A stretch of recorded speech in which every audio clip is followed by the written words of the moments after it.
Ting, Hmm? WiFi kenapa sih? Kok tiba-tiba laporan keuangannya turun ya di kuartal 3? Oh, makanya harga sama pada ARB kemarin. Iya. Oke, langsung kita cek update kinerja kuartal 3 WiFi. Let's think. Kita lihat WiFi ini baru keluarin laporan keuangan 12 Desember jam 2.30. 11 Desember itu masih all time high. 12 Desember Langsung ARB. langsung bos. ARB turun. Ada apa sih di laporan keuangannya? Kalau kita buka, net profitnya ambles.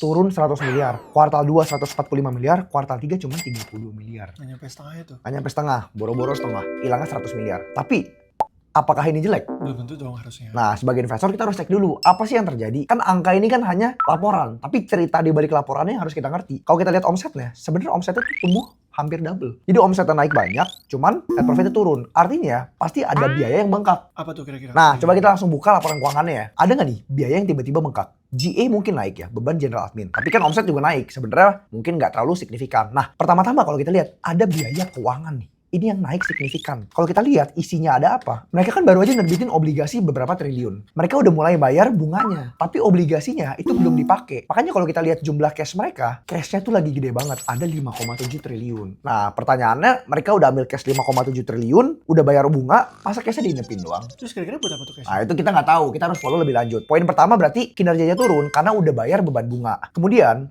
kepentingan non pengendali juga naik cukup banyak. Ada sekitar 70 miliar dari yang sebelumnya nggak ada. Ini adalah hasil dari transaksi mereka di bulan Juli lalu. Ini juga transaksi sebenarnya udah lama. Dari bulan Juli ada perusahaan Jepang kan tambahin modal lagi di WiFi. Makanya ya kepemilikannya si IJE ini juga tambah banyak. Jadi ini sebenarnya bukan hal baru. Kalau kita udah ngecekin, bukan hal yang kagetin juga. Udah expected memang kepentingan non pengendalinya akan naik lebih banyak. Jadi kalau kita ngecek sekilas, sebenarnya 2 poin itu yang utamanya. Beban bunganya naik, kemudian kepentingan non pengendalinya naik. Tapi kemarin per tanggal 16 Desember, WiFi baru aja keluarin laporan lagi nih. Coba kita lihat lagi ya. Dia baru aja keluarin siaran pers mencapai pencapaian kinerja 9M 2025.